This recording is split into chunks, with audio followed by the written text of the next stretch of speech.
Muito bem. Então, nas aulas anteriores, nós vimos, né, estudamos bastante, com muitos detalhes e exemplos, o conceito de variedade diferenciável. Tá? O que é uma variedade diferenciável? É um conjunto, a maneira mais simples, é um conjunto que generaliza o espaço euclidiano. Né? Só que ele é muito abstrato. Qual é a grande importância de uma variedade diferenciável? É porque em cada ponto desse conjunto, que ninguém sabe direito como é, em cada ponto você consegue uma vizinhança, e essa vizinhança ela é difeomorfa a um aberto do Rn. Né? Então, por exemplo, a variedade ela poderia ser um bicho assim. Ó. Tem aqui um buraco, aqui tem outro buraco, aqui ela faz uma coisa parecida com isso aqui, certo? Bom, enfim, isso aqui esses buracos a gente vai chamar de topologia, né? Enfim. Mas, enfim, independente de onde você estiver, né? Desde que ela seja suave, deveria fazer assim. A gente faz assim para dizer que é suave, né? Não tem... Certo? Mas, independente de onde você estiver, mesmo que esteja por aqui, você consegue uma pequena vizinhança, um aberto, que é difiomorfo, tá? A um aberto do Rn. E você pode, inclusive, supor que esse aberto ele é tipo uma bola, certo? Porque se não for, você toma a vizinhança dessa forma. Certo? Então, essa grande, digamos assim, um grande conceito de variedades diferenciáveis. E as variedades, elas formam, assim, um lugar natural para a gente definir o que é uma métrica riemanniana. Só que a história é interessante, porque ela diz que é natural, mas não foi assim que as coisas surgiram. Tá? Eu fiz aqui um breve resumo histórico. Isso está na introdução do capítulo do Manfredo, tá? Assim, detalhes, vocês podem ler lá. Mas é o seguinte, o Euler, o gênio, né? O grande Leonardo Euler, ele é um dos primeiros caras que registra aí o conceito de curvatura, de superfície, tá? Ainda olhando para o R3. Mas o Gauss, Carl Friedrich Gauss, é o cara que faz a diferença, né? Ele vai a fundo na teoria, entendeu? Escreve um tratado em 1827 e prova várias coisas interessantes, inclusive o chamado Teorema Egregium de Gauss. Daqui a pouco eu falo dele, certo?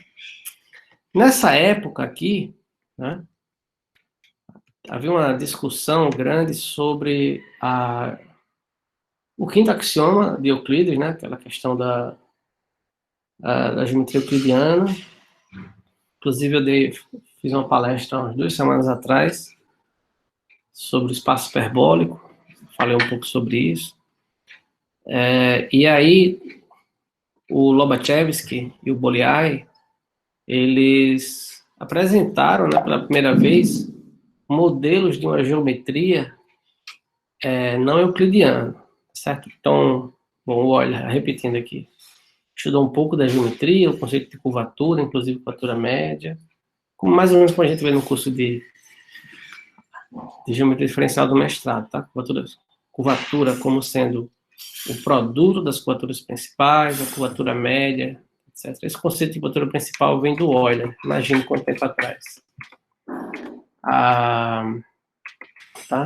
Aí o Gauss faz um estudo profundo, o Lobachevsky e o Bolyai são os caras que apresentam um modelo de uma geometria que é não euclidiana, e o Riemann, que foi aluno do Gauss, tá certo?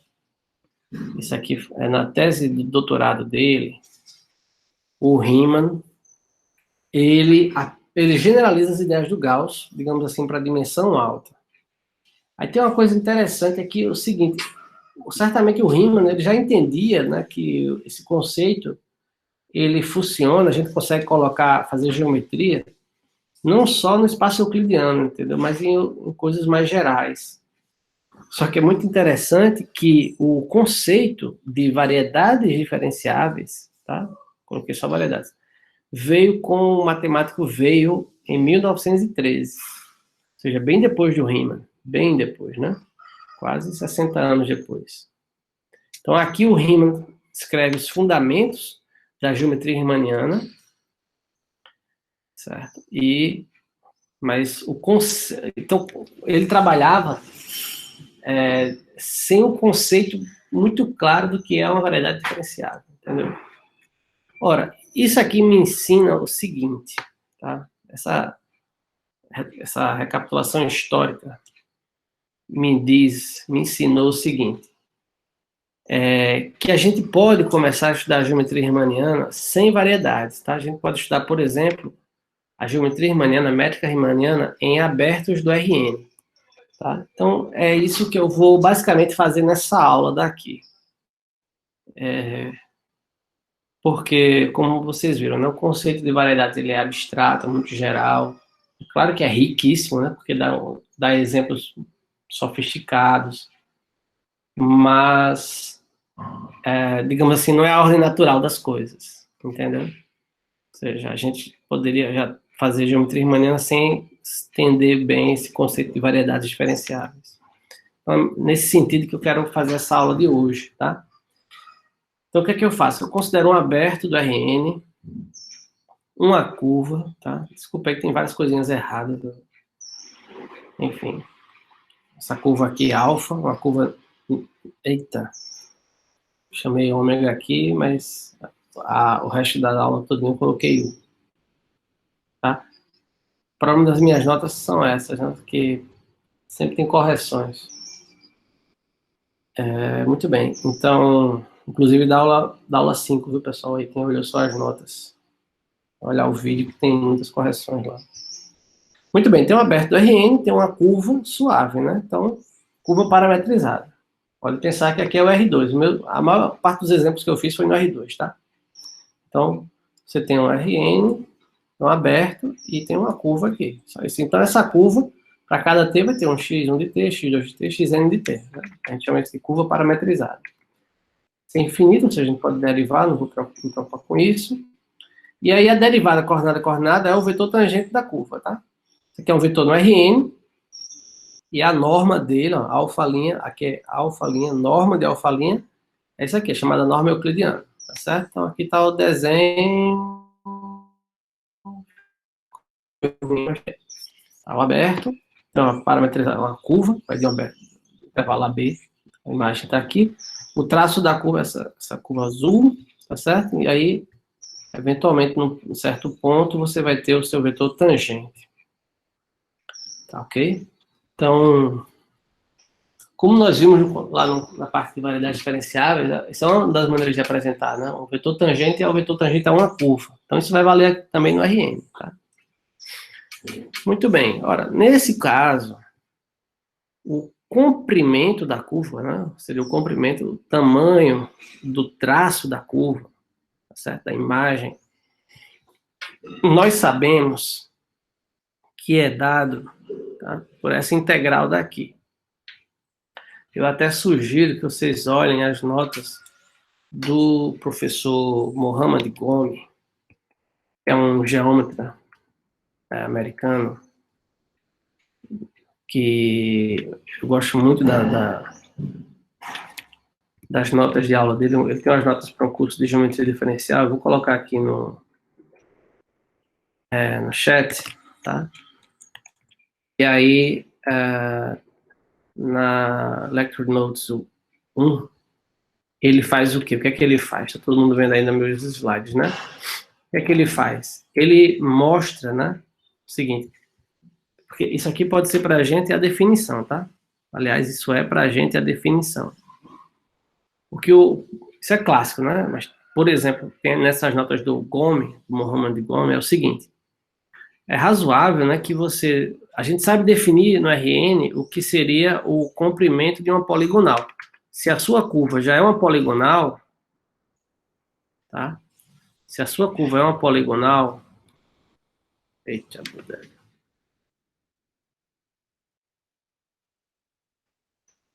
De vez em quando dá um tilt aqui. Volta.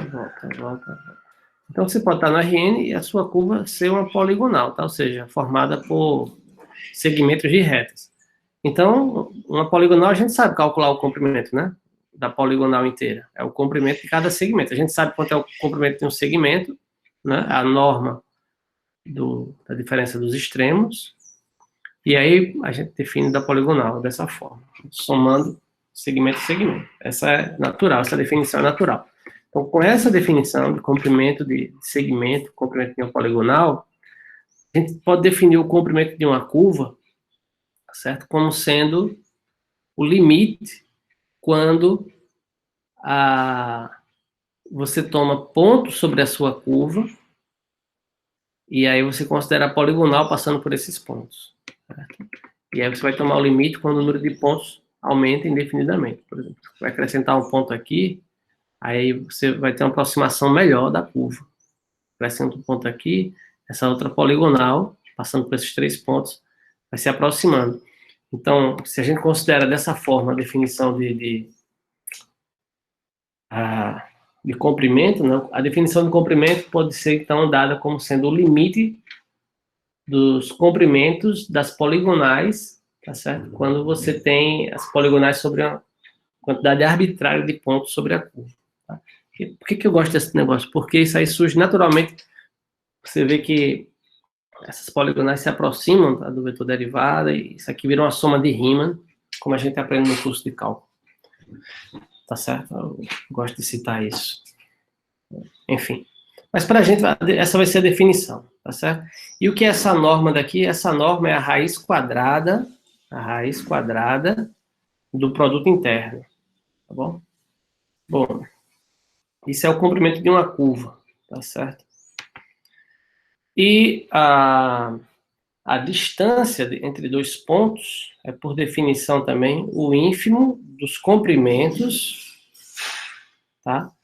De todas as curvas que começam no ponto P e terminam no ponto P. Essa é a distância entre dois pontos, digamos, em U do Rn. Certo? Aqui nós já temos um pequeno problema. Tá, ok? De geometria. Deixa eu falar. Porque, por exemplo, o aberto poderia ter um buraco aqui, ó. Tá certo? Se você pega um aberto e tira aqui esse conjunto, parece um ovo, né? Entendeu? Então, se você tem um ponto desse lado e um ponto desse lado, tá certo? Então, se você olhar todas as curvas, atenção, olha a sutileza, tá? Que isso vai servir lá na frente. Todas as curvas que ligam os pontos, mas cuja imagem está dentro do aberto, então você vai ter que fazer uma coisa assim, considerar essa, né? Digamos, aqui, ó. Você vai chegar bem pertinho. Qual é a que tem menor comprimento, entendeu? E, bom, e se aqui não for uma bola, for uma coisa bem complicada? Enfim, só para... Mas, enfim, se o seu conjunto, se você, por exemplo, for todo Rn, aí a gente sabe, aí eu deixo aqui como exercício, só que aqui eu não enfatizei, tá? O exercício é o seguinte, vou fazer o seguinte, eu vou apagar.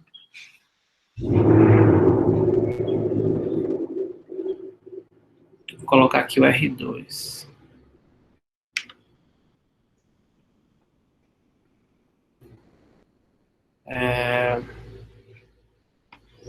Para não ter esse problema aí de topologia, tá bom?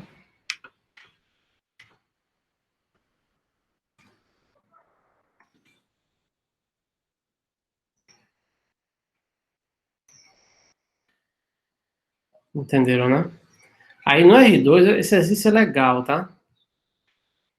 Eu quero que vocês verifiquem, chamado curso de introdução ao cálculo das variações. Vocês verificam o seguinte, que no R2, a curva que realiza a distância entre dois pontos, tá certo? Ou em particular, né? Se ela realiza, significa dizer que qualquer outra diferente dela, né? Aumenta a distância, tá certo? Ora, a gente sabe que essa curva, né? O traço dela é um segmento de reta, né? O segmento de reta é a curva que tem menor comprimento, certo? Então, usando especialmente isso aqui, um pouco de uma abordagem chamada de cálculo das variações, vocês podem deduzir, ó, você pega isso aqui, ou seja, você considera todas as curvas, basicamente, pega uma curva qualquer, será se ela é o mínimo? Aí você faz uma variação dessa curva, tá certo? Faz uma variação dessa curva.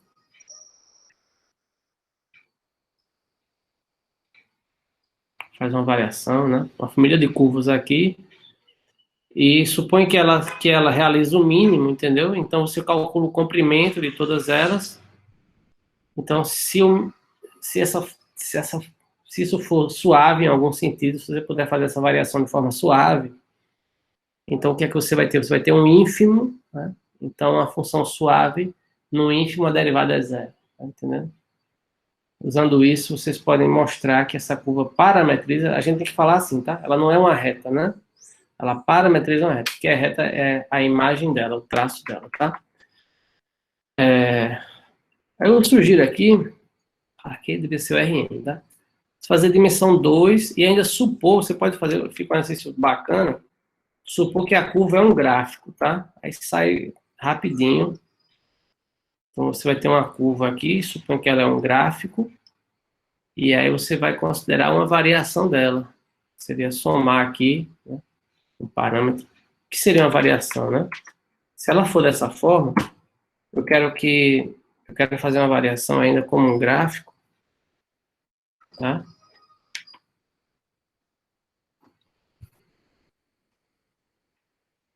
Digamos que aqui é a minha curva.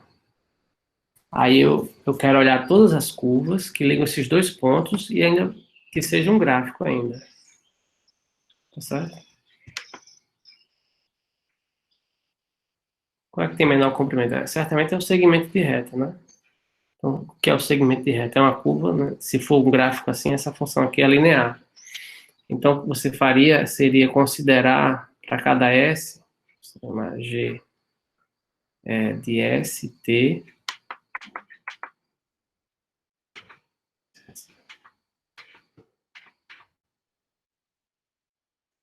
G, você vai e soma, né?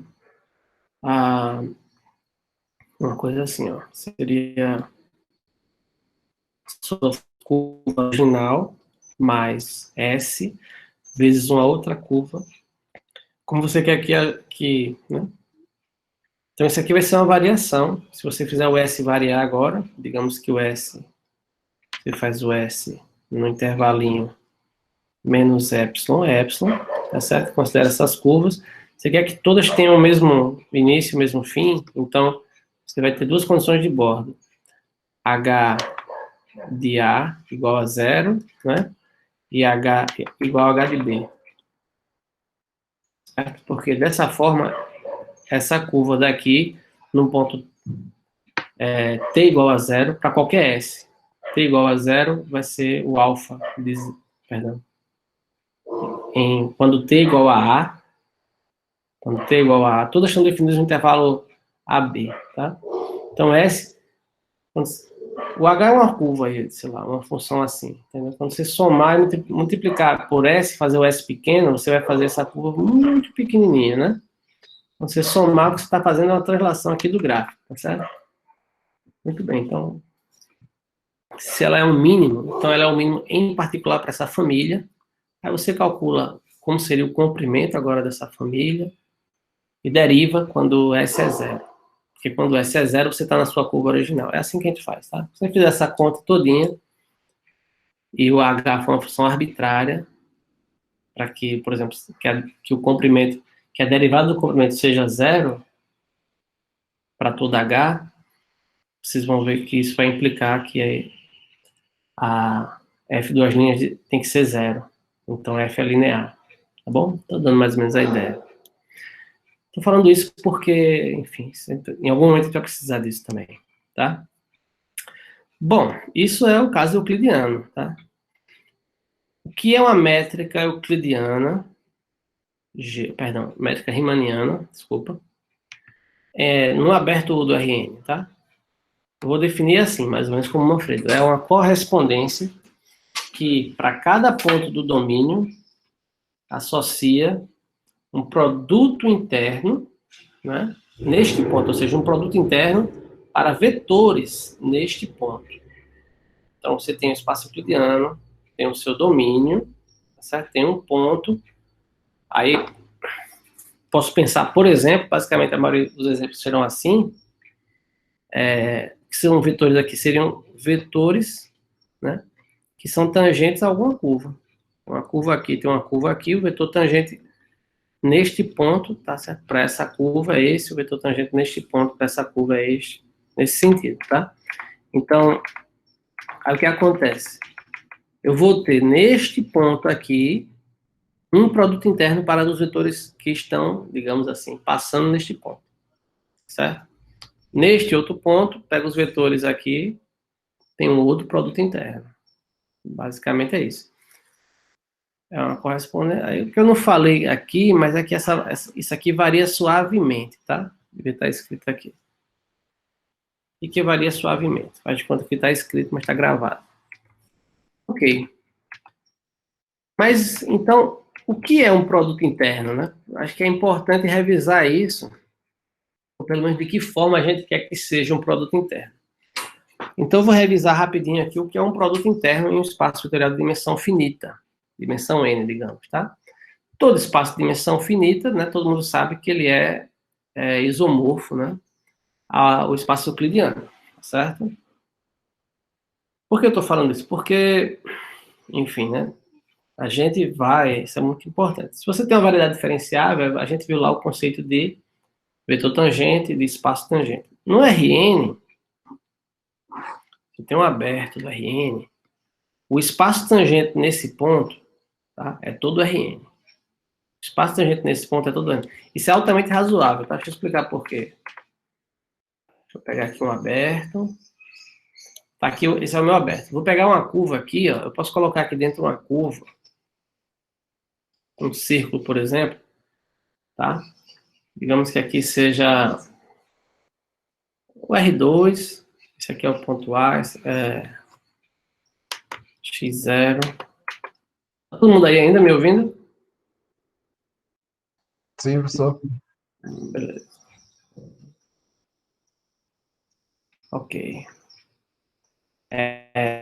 Por favor, se ficar ruim, vocês me interrompem, tá? Por exemplo, essa curva daqui, ó, vou parametrizar essa curva assim, alfa de t como sendo, atenção, um raio bem pequenininho, não importa ele, um raio vezes o cosseno, atenção, de 1000, sei lá, qualquer número aí, AT, certo? R seno de AT. Aí você faz o seguinte, o R pequenininho, para esse círculo ficar pequeno, e o A muito grande. Né? O que é que o A faz? O A vai dar a velocidade da curva, né? Quando você calcular o alfa' de t, né, isso aqui vai ser o A que multiplica, né, vai ficar aqui menos R, não importa muito, seno de AT, aqui R cosseno de AT. Por que não importa muito? Porque isso aqui é um vetor de comprimento R, certo? É o R positivo. Né? R seno T, R cosseno T, isso aqui tem comprimento R. Então, a norma de alfa' de T vai ter comprimento A vezes R, tá? O R está fixo. Se você fizer o A muito grande, então o vetor tangente, se você vai muito rápido, o vetor tangente aqui nesse ponto, por exemplo, é muito grande, entendeu? Ou seja, o vetor tangente não tem a ver, é uma bobagem que eu estou falando, mas é uma bobagem importante. Às vezes a gente não percebe isso. O vetor tangente, ele não tem a ver com o conjunto, entenderam? Ele é por isso que qualquer vetor do espaço é um vetor tangente aqui. Você, né? Por exemplo, você pode achar uma curva dessa, por maior que seja o seu vetor, certo? Por maior que seja o seu vetor, esse vetor verde aqui, ó. Aí você acha aqui um círculo, por exemplo, entendeu? Com,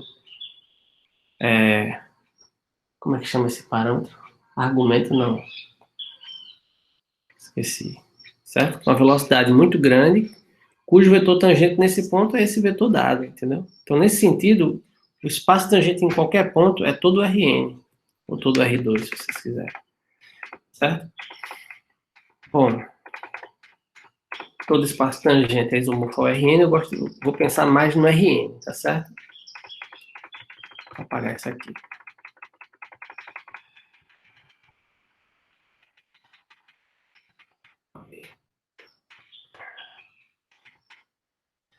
Eu considero uma base. Atenção, por enquanto eu não tenho produto interno, tá? Base é um conceito que não depende de produto interno, que isso fique claro. Mas é só um conjunto LI que gera. Nenhuma dessas duas informações usa produto interno. O produto interno ele ajuda, mas não é necessário para definir base. Só recapitulando. Muito bem. Então, o que é um produto interno? Isso aqui é a definição, digamos assim, genérica, abstrata, né?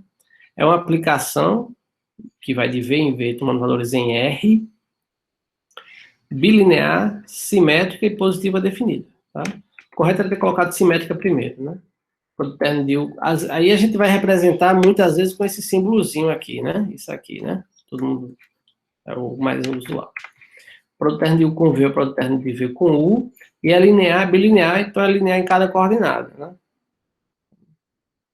Inclusive, isso é compatível com isso, né? Enfim.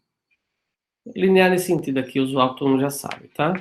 E o produto terno também é uma aplicação que ela é positiva definida, ou seja, o produto terno de U com U é sempre maior ou igual que zero, e se for zero, a gente chama isso aqui de, o produto terno a gente chama de norma ao quadrado, tá? Ou a norma a gente chama da raiz disso. Se for igual a zero, necessariamente U é zero. São essas três condições que definem um produto interno. E aí um fato que a gente às vezes não atenta, tá? É que no Rn, tá? Ou no espaço fatorial, né, se você quiser, um produto interno, ele é fixado uma base,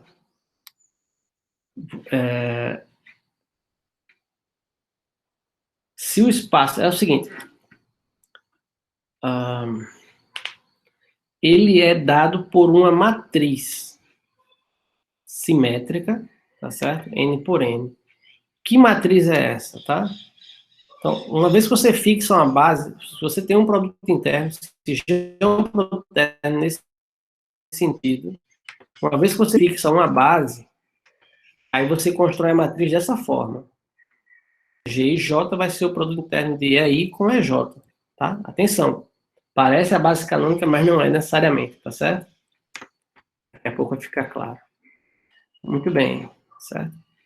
Então, isso aqui determina uma matriz. E reciprocamente, tá? Não falei aqui, deveria ter explicado melhor aqui. Mas se você tiver, atenção, tá? Todo produto interno gera uma matriz simétrica. Essa matriz é positiva definida. Se você tiver uma matriz positiva definida e simétrica, você define um produto interno dessa forma. O que é isso aqui que está esquisitíssimo, né? Eu estou no espaço euclidiano, tá? Então, não sei se ficou muito claro, né? Posso apagar, né? Vou usar esse poder aqui. Isso aqui é V, tá? O que eu estou escrevendo aqui para que fique claro? Eu coloquei aqui, ó, isso aqui é definido para o termo de UV como sendo UGV. O que é isso aqui, tá? G seria uma matriz, G é a matriz cujas entradas são G e J. Certo? Então, a matriz no espaço vetorial está associada a um operador linear. Né?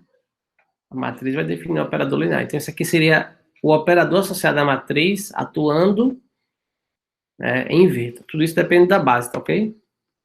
Atuando em V. E eu estou olhando isso aqui, posso ver isso aqui de duas formas, tá? Posso ver isso aqui como sendo um produto de matrizes.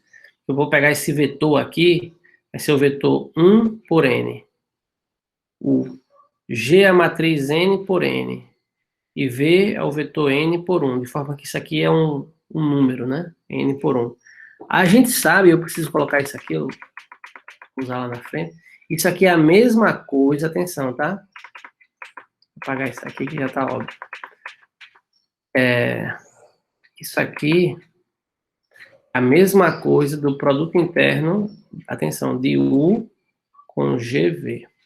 Esse produto de matrizes aqui, ou seja, a matriz G agindo no vetor V, multiplicado por esse vetor aqui, esse produto matricial aqui, vetor coluna, com esse vetor aqui, é a mesma coisa desse produto interno. Onde esse aqui é o produto interno euclidiano, tá? Se você, por exemplo, considera o espaço euclidiano. Tá claro? Essa observação é importante. Todo produto interno gera uma matriz simétrica positiva definida, e toda matriz simétrica gera um produto interno, tá? Isso é equivalente. Isso é importante. Bom, então eu vou ver agora, vamos ver a métrica riemanniana nesse sentido, tá? Um produto interno em cada ponto, tá certo? Então agora eu vou chamar o ponto de x, para ficar bem claro que está variando, tá certo? Então, para cada ponto, né, atenção, gente, eu estou definindo aqui, fique claro, tá? Métrica riemanniana em um aberto do Rn, para começar, digamos assim, a teoria, certo? Seria um exemplo mais simples. Então, isso aqui é uma métrica riemanniana aberta no Rn. Então, em cada ponto, o que é uma métrica riemanniana? Em cada ponto você tem um produto interno, tá? Então, em cada ponto, você pode associar a matriz simétrica, não coloquei aqui, positiva definida, porque você pode definir, dar esse conceito também para matrizes, tá? Como você precisa para o produto interno, você vai ter aqui também matriz simétrica, positiva, definida. Só o fato de ser matriz deixa se você fizer isso aqui, deixa o negócio linear. O fato de ser a matriz ser simétrica, né, G e J igual a G e JI, faz o produto interno ser simétrico, tá? E a matriz ser positiva definida significa exatamente isso aqui. Isso aqui tá? Então, a métrica riemanniana equivale, em cada ponto você tem uma coisa dessa. Só que varia com o ponto, tá? E além, então, você tem uma matriz né, de funções. Uma matriz n por n, que varia com o ponto, tá certo? Então, o que não estava na definição anterior, mas que eu preciso, é que essas funções, elas variam diferenciavelmente. Elas são funções diferenciáveis, são funções suaves, tá? Suaves para a gente é classe C infinita. Portanto, lembrando que eu estou no aberto do Rn. Estou aberto do Rn, tá? Então, vamos denotar assim o produto interno do Rn. Na verdade, depois eu vou mudar a notação um pouquinho. Então, se você olha isso aqui, tá? Isso aqui como a matriz, tá vendo? G de x é essa matriz aqui, tá? Olhando como matriz, aí baseado nesse teorema que eu falei, certo? E especialmente dessa parte que eu não tinha escrito, especialmente por isso aqui, usando esse fato, tá certo? Esse fato aqui novo, ó. Esse produto interno aqui, ele é obtido de que forma? Você pega a matriz, multiplica pelo vetor e depois faz o produto interno com V, o produto interno euclidiano. Ou o contrário, tá? Como ela é simétrica, você pode fazer onde você quiser, de qualquer lado, certo? Observe que se você escrever esses vetores na base canônica, tá certo? Então, essa multiplicação é dada só dessa forma daqui, tá? Pronto. Então, definimos o que é uma métrica riemanniana em um aberto do Rn, e aí agora fizemos essa associação, tá? A métrica associada há uma matriz em cada ponto, a matriz simétrica positiva definida. Ok? Bom, o primeiro exemplo é a métrica euclidiana, que é, entendeu? Que não tem graça, por enquanto, embora seja importante, vai ficar claro depois. É a métrica canônica do espaço euclidiano, onde você usa em cada ponto, atenção, a matriz é a aplicação de identidade, então ela é constante em cada ponto, entenderam? Por isso que a gente não percebe muito quando a gente faz geometria analítica, por exemplo, né? Quando você usa em todos os pontos a métrica, o produto interno, digamos, do espaço euclidiano. Porque o que está acontecendo é que você está mudando o ponto e aqui é constante. É a identidade. Então não muda com o ponto, é constante. Digamos 1. Certo? Mas eu queria aqui dar uns exemplos mais inspirados no curso de geometria diferencial, para quem fez, que vão ajudar a gente um pouco, tá? Então, estamos chamando aqui nesse curso, uma superfície parametrizada é uma aplicação, eu ia colocar X, depois eu mudei para Y, uma aplicação que vai de um aberto do RN no RN mais 1, tá? Que é uma imersão. Então, por exemplo, se os pontos do aberto eu denoto por X, né? X é um ponto aqui em coordenada x1 até xn. Então, essa função vai pegar esse domínio, né? E vai colocar no Rn de alguma forma. Tá? Aí, a cada ponto aqui do domínio, você vai ter um ponto no Rn que vai ter, portanto, no Rn mais 1, né? Vai ter n mais 1 coordenadas. Cada coordenada dessa vai depender de x. Tá? Então, você tem n funções. O fato de... Aí você tem uma aplicação do Rn no Rn mais 1, a gente sabe calcular a diferencial dela, chamada de jacobiana, tá? Se aqui é o Rn, aqui é o Rn mais 1, então a jacobiana é a matriz, né, que tem ordem n mais 1, então n mais 1 linhas, por n colunas, né? Quem são as linhas? As linhas são essas aqui, ó. Você vai pegar isso aqui, a primeira linha, e vai derivar em relação a x1, x2 até xn. Quem é a segunda linha? Você vai pegar a segunda função, vai derivar em relação a x1, x2 até xn, até a última. Essas são as, digamos assim, mais umas linhas. Boa, tá certo? Assim tem que calcular a jacobiana.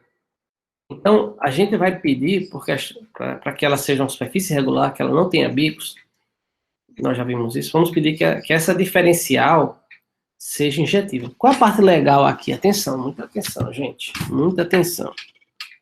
Tem nada de métrica ainda, tá?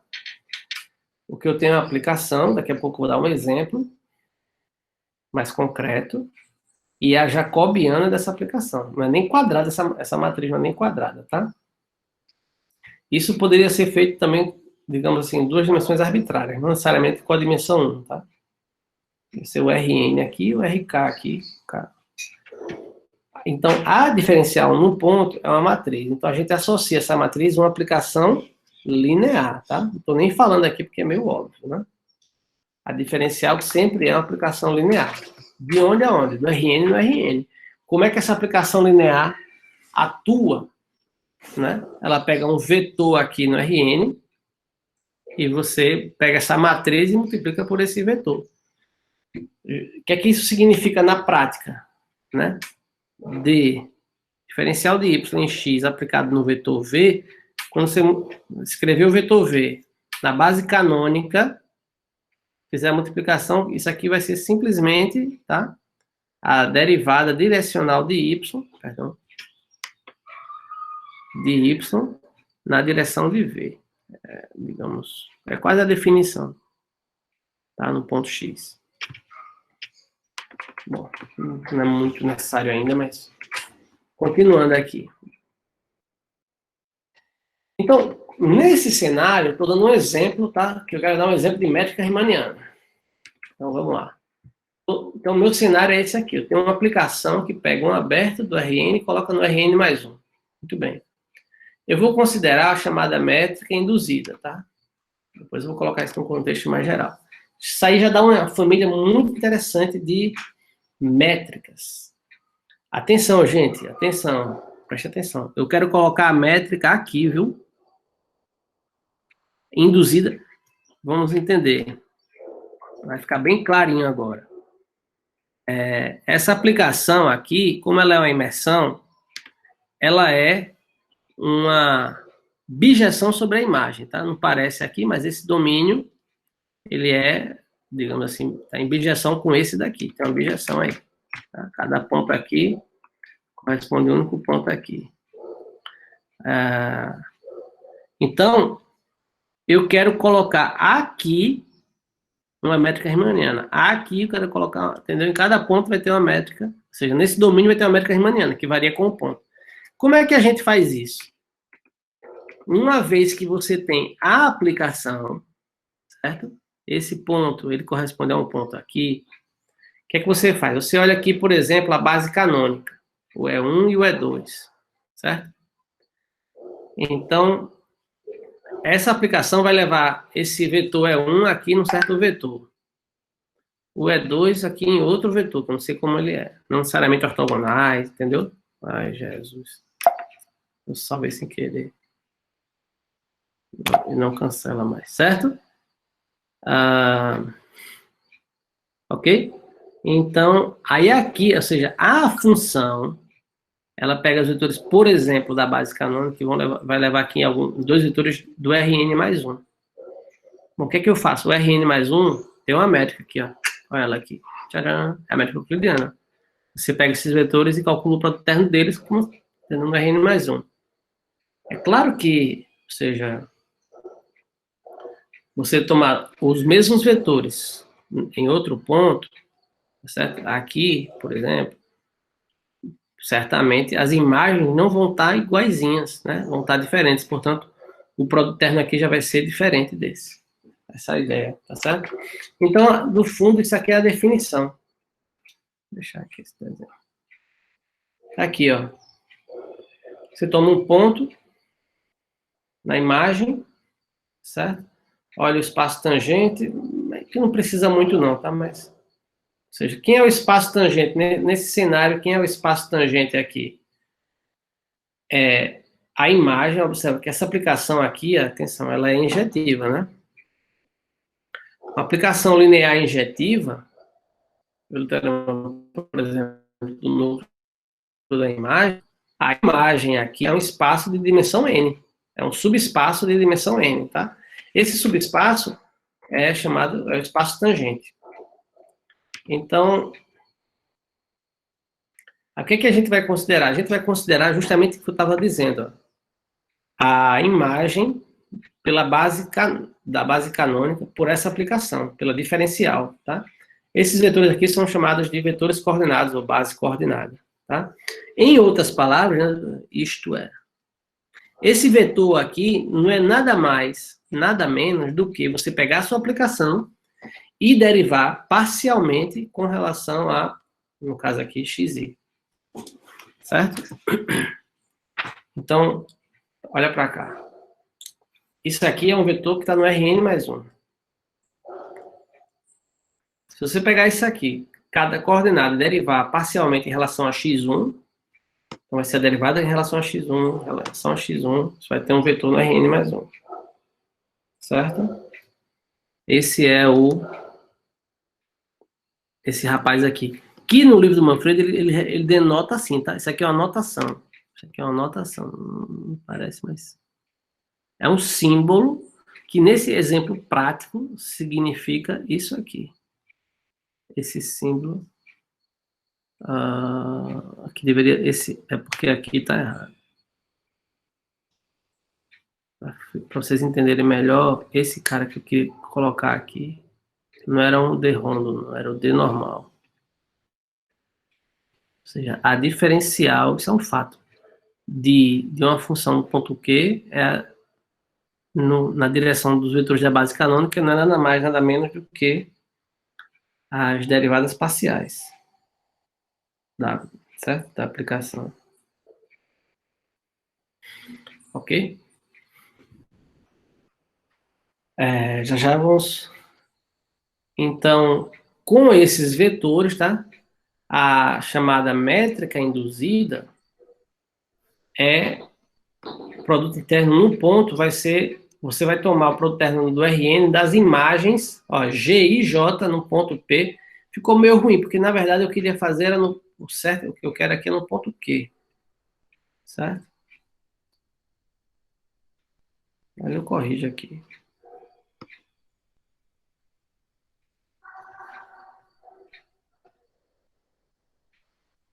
Eu quero definir a métrica no ponto Q. Agora tem que usar outra cor, né? A métrica no ponto Q do meu aberto vai ser o quê? G e J, aqui eu estou construindo a matriz, né? Quem é G e J? Quem é a matriz G e J? Eu olho esses vetores, né? A derivada na direção do EI, a derivada na direção do EJ, serão esses vetores aqui. E aí eu tomo o produto interno, olhando esses vetores como vetores do RN mais 1. Tá certo? Ou assim. Isso aqui é o que o Manfredo chama no livro de Geometria das Curvas e Superfícies de primeira forma fundamental. Certo? Pronto. Isso aqui é o que a gente chama de métrica induzida no conjunto U pela imersão Y. Tá? Ou seja, o que eu tenho explicado aqui, mais ou menos geometricamente. Em cada ponto, eu vou definir a métrica. Então, eu preciso, por exemplo, construir aquela matriz que varia com o ponto. Quanto é essa matriz em cada ponto? Eu tomo aqui a base canônica, por exemplo, tá, gente? Tomo a base canônica, olha a imagem pela diferencial, serão vetores aqui, aqui eu tomo um produto interno. Isso aqui vai dar um número. Né? Para cada I e J tem um número. Então, isso vai definir aqui a matriz, tá certo? Vamos fazer um exemplo bem prático, concreto mesmo. Considere, tá? Meu domínio vai ser a bola no R2, centrada na origem de raio 1. Esse é o meu domínio. E a minha aplicação vai ser essa daqui, ó. Vai pegar um ponto na bola, x, y, e vai levar em x, y, raiz quadrada de 1 menos x2 menos y2. Não sei se foi melhor, mas eu gosto desse exemplo. O que é isso aqui, né? Isso aqui é o gráfico, atenção, de um pedaço de uma esfera, tá certo? Porque observe que se você olhar isso aqui como sendo x, y, z, né? Isso aqui x mais y ao quadrado mais z ao quadrado é igual a 1, né? Ou seja, isso aqui mora numa esfera, na parte de cima de uma esfera. Tá aqui o desenho, certo? Então, atenção. Eu tenho esse domínio, que é a bola centrada na origem de raio 1 no R2. Eu tenho aqui a minha imersão. Tá? Atenção. A imagem lá da imersão é uma esfera. Pronto. A métrica, digamos assim, é a geometria. Entende? Vai o que dá a forma. Com a métrica, a gente calcula comprimento, área, curvatura, tudo nasce com a métrica. Vou falar um pouquinho mais sobre isso. Tá certo? Essa função aqui de dentro, vamos chamar ela de W, ela aparece muito. Atenção, isso pode ser feito em qualquer dimensão, tá certo? Estou colocando aqui um exemplo bem concreto. Então, quem são esses campos coordenados, né? Nesse caso, tá? São as derivadas parciais dessa função. A derivada parcial, né? Em vez de colocar 1 e 2, eu coloquei x e y, para ficar mais fácil. Deriva isso aqui em relação a x. Gente, é assim que a gente vê no curso de geometria diferencial, tá? Estou aqui usando esses exemplos. Pega isso aqui e deriva coordenada a coordenada em relação a x, tá? Então, dá isso aqui. A derivada aqui dá 1, aqui em relação a x dá 0. Isso aqui em relação a x dá isso aqui. Regra da cadeia. Pega isso aqui agora, pega a parametrização. Calcula a derivada parcial em relação à segunda coordenada, y. Dá isso aqui. Pronto. Quem é a métrica induzida aqui? Em cada ponto, no ponto xy. Atenção. No ponto xy. Você vai pegar esse vetor no R3, esse vetor no R3 e calcular os produtos internos, tá? Aqui seria ele com ele mesmo, né? O G11, tá certo? Ele com ele mesmo. Depois, né? dx, dy, dy, dx são iguais. E, finalmente, dy, dy. A matriz 2 por 2, tá? Quando você calcular esse produto interno, vai dar isso aqui, ó. Concordam? Sim ou não? Não sei já de falar. Estão acompanhando? Sim. Certo. Muito bem, ótimo. Muito bem. Então, tá aqui a matriz, né? Certo? Exemplo bem concreto, bem simplesinho. Essa matriz, repetindo, né? Isso aqui é a métrica. Não tem nada. Quem seria, né? Quem seria, não preciso, mas quem seria a jacobiana dessa aplicação? Aí seria uma matriz que tem essa. Isso aqui seria a primeira coluna, essa aqui é a segunda coluna, tá certo? Daí vou apagar, seria para não ficar. 1, 0, menos x sobre raiz de w, 0, 1, menos y sobre raiz de w. Isso aqui é a jacobiana, não é ela que eu quero, tá? Por enquanto. Eu quero essa daqui. Fiz 2 por 2, que é a métrica. Então, observe que isso aqui varia com os pontos x e y. Está bem definido, né? Porque eu estou na bola aberta, tá? Então, isso aqui não tem problema. Nunca se anula esse denominador, atenção. Tá bom?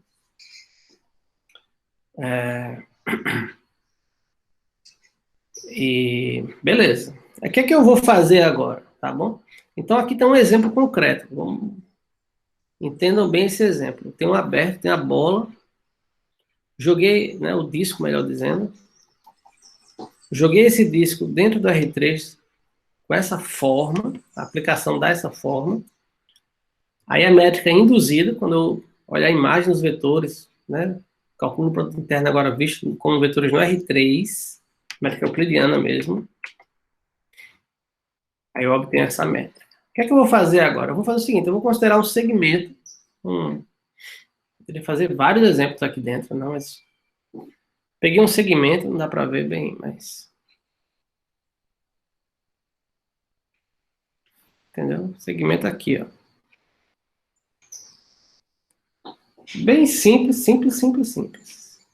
Alfa de AB em U é esse segmento aqui. Leva no 0 e aqui alfa linha. Perdão, T0. Não, é esse segmento aqui. Tá? Bom, quem é a derivada dessa curva? É o vetor 1, 0. Tá? Então, obviamente, consequentemente, tá?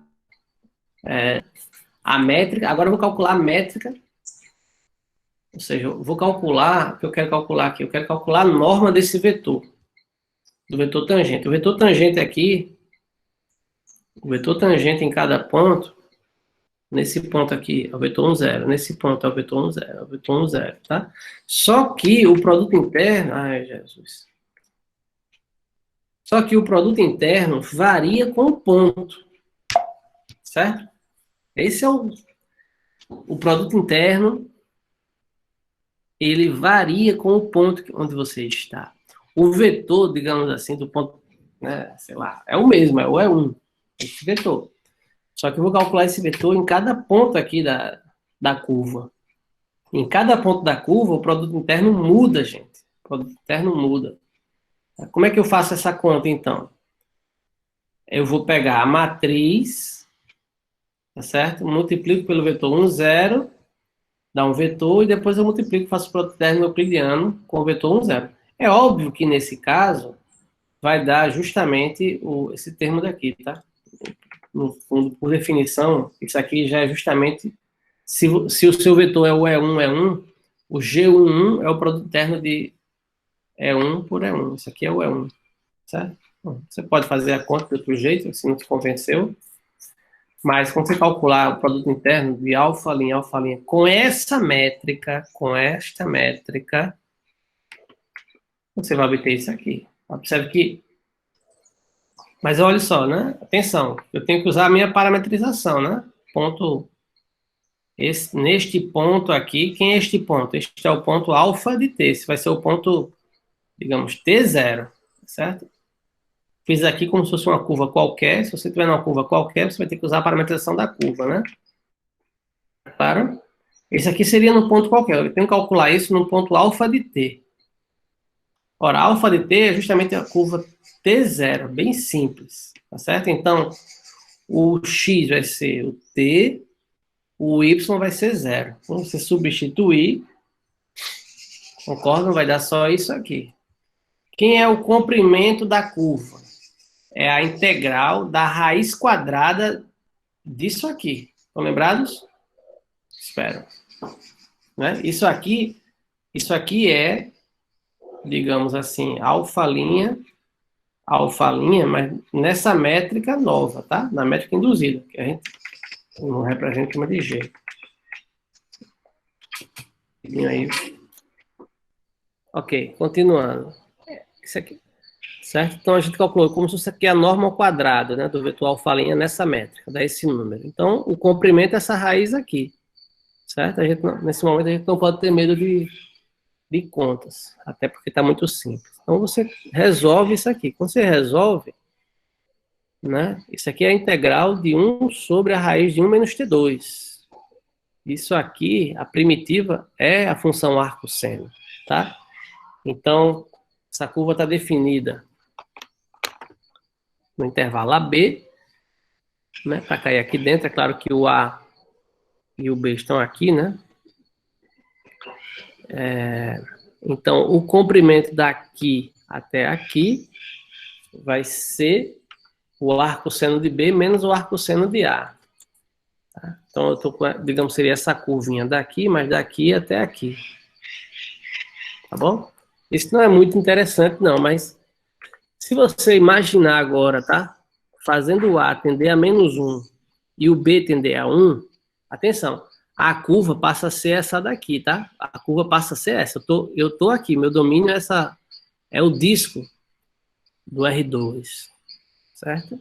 A minha curva é muito simples. Agora, quando eu tentar calcular, que seria mais ou menos o diâmetro desse conjunto, a distância, o comprimento daqui até aqui, dessa curvinha, desse segmento de reta, então, o comprimento vai ser igual a, bom, o limite quando o B tende a 1 e o A tende a menos 1, tá certo? Que dá π. Vocês estão me entendendo ou não? Esse exemplo é importante. Simples, mas importante. Alguma pergunta, gente?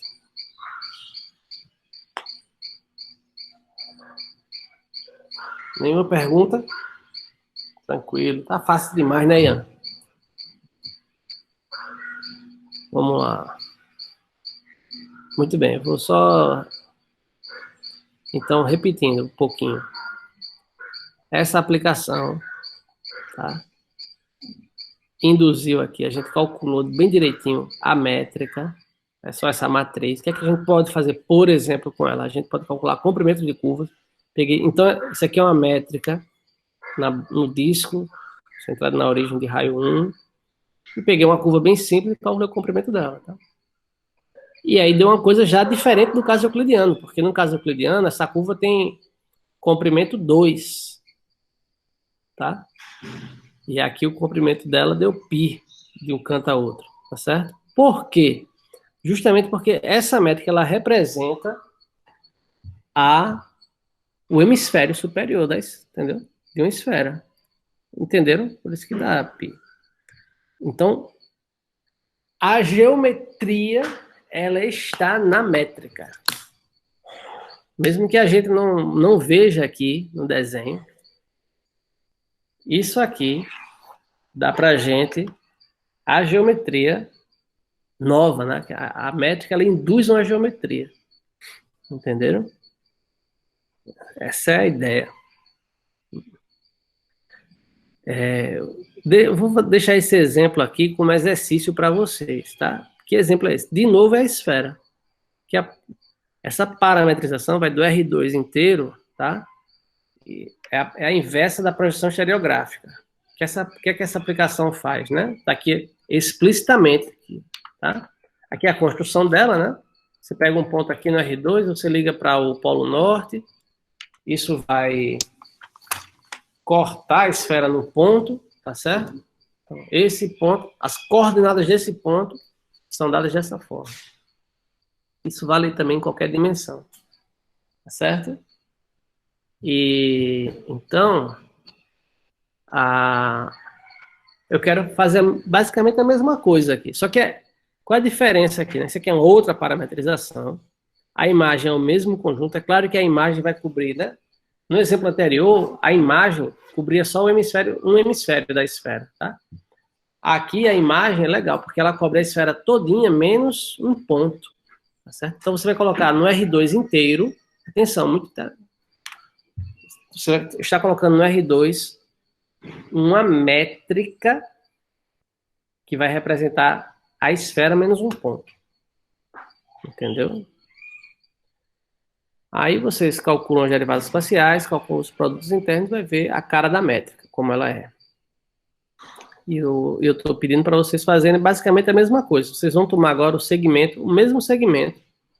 Agora já definindo o intervalo, meu amor, menos 1, tá certo? E calculo o comprimento dele, né? Nesse caso, atenção, viu? Só para ficar claro, né? Quando você está aqui no ponto do interior, que você liga, todo mundo sabe disso, mas vale a pena falar, né?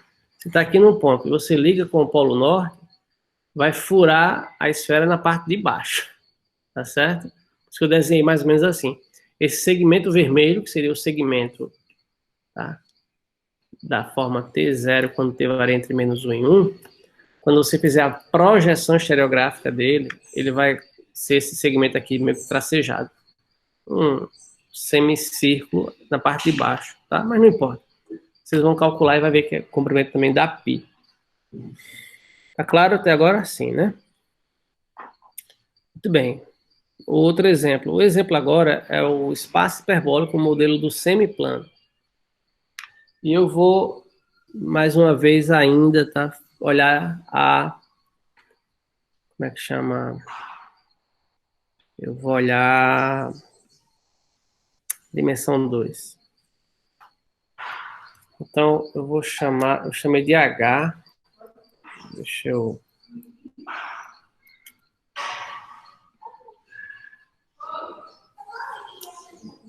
H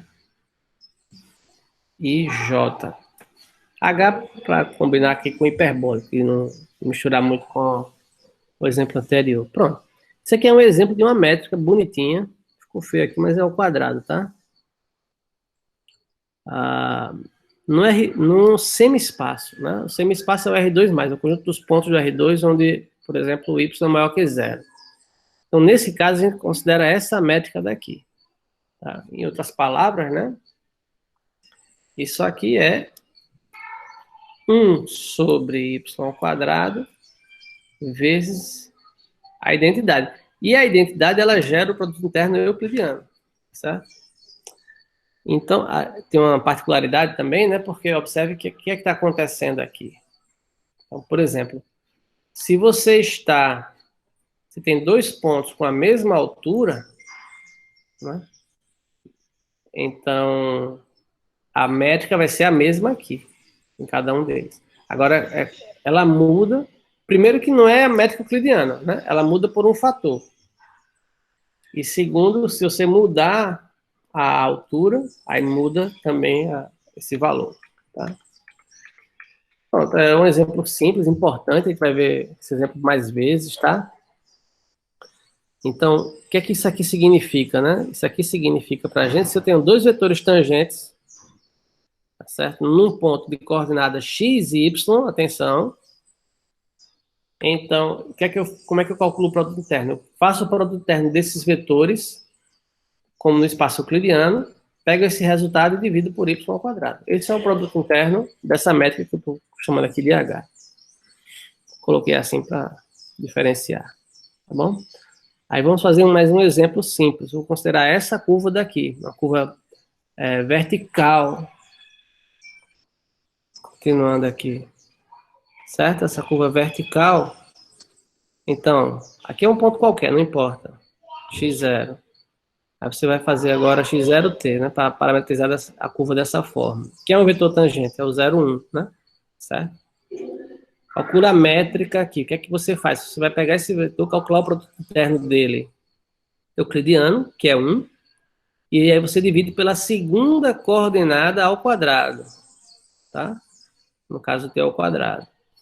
Então, quando você calcular a raiz quadrada disso aqui, vai dar 1 sobre t, cuja integral é o logaritmo. Então, se você tem dois pontos, né? Então, um segmento vertical no espaço euclidiano, começando em A e terminando em B, o comprimento aqui é o ln de B dividido pelo ln de A. Então, daqui você pode tirar várias coisas, né? Por exemplo, se você tiver aqui o ponto entre, por exemplo, 1/4 e 1/8. O comprimento aqui dá ln de 2. Né? Se você tiver, por exemplo, entre 10 e 20, o comprimento também é ln de 2. Ok? Então, tem várias coisas interessantes. Bom, esse aqui é o modelo do espaço hiperbólico. Por que a gente não vê muito esse espaço, né, no dia a dia? Porque ele não pode ser imerso no R3, isometricamente. Entenderam? Por isso que a gente não encontra ele muitas vezes. É um teorema famoso do Hilbert. Aí, o que é que eu faço agora? Eu lembro algumas coisas de geometria diferencial. Né? Que, por exemplo, vocês podem ver isso no livro do Manfredo. Uma vez que você tem os coeficientes da métrica, que lá no livro ele chama em geral de EFG, tá? Quem é EFG? O E é o G11, o F é o G12, que é igual ao G22, e o G é o G22. Então, usando esses aqui, a gente pode definir, por exemplo, a área. Você pega essa matriz, calcula o determinante dela, depois calcula a raiz quadrada, tá? Então, se você tem uma métrica num certo domínio, uma métrica euclidiana num certo domínio, aí isso aqui vai dar uma função. Tá? A integral dupla dessa função nesse domínio é a área desse domínio na métrica, com respeito à métrica. De onde vem essa definição? Essa definição, que a gente vai ver também aqui no curso, bem direitinho, vem justamente do fato de que você quer que valha o teorema da mudança de variáveis para integrais. O que é que esse teorema diz? Esse teorema diz que se você tem uma função, né, tem dois domínios, U e V, tá? Tem um diffeomorfismo H e aqui tem uma função F na reta. Então você pode, aqui você tem, digamos que aqui tem a variável x, a variável y, a integral de f dy em relação aqui é igual à integral de f composta com φ em u vezes o módulo do determinante da jacobiana de h dx. Esse é o teorema da mudança de variáveis para integrais. Certo? Então, daí de onde vem essa definição aí de área? Certo? Que eu repeti aqui. Aí, por que a definição de área? Porque a área é a integral da função 1. Certo? Então, por isso que dá isso aqui. Mas essa é uma definição. O fato é que com a métrica, você consegue calcular a área na métrica, tá? Aí eu deixo como exercício vocês calcularem, por exemplo, dos exemplos que nós vimos. E, para terminar essa aula, quero falar aqui lembrar vocês, né, o famoso teorema egrégio de Gauss, que diz que então lá no curso de geometria diferencial também, né, que a curvatura de uma superfície depende apenas da sua primeira forma fundamental, ou seja, da métrica. Tá certo? E aí não deu tempo eu terminar, mas lá na frente a gente vai ver essa fórmula, né? Como é que a gente chega nisso? Por exemplo, para superfícies. Com a métrica, você calcula os símbolos de Christoffel, tá? E depois tem uma formulazinha que envolvendo também derivadas dele, onde você chega na curvatura, tá? Então, seria bom vocês verem essa fórmula para calcular um exemplo legal, que é a curvatura do espaço hiperbólico. Vocês verem que tem que a curvatura é -1, e da esfera também, nos dois exemplos, que é a curvatura da 1, tá? É interessante fazer isso. Bom, é isso, vou parar por aqui.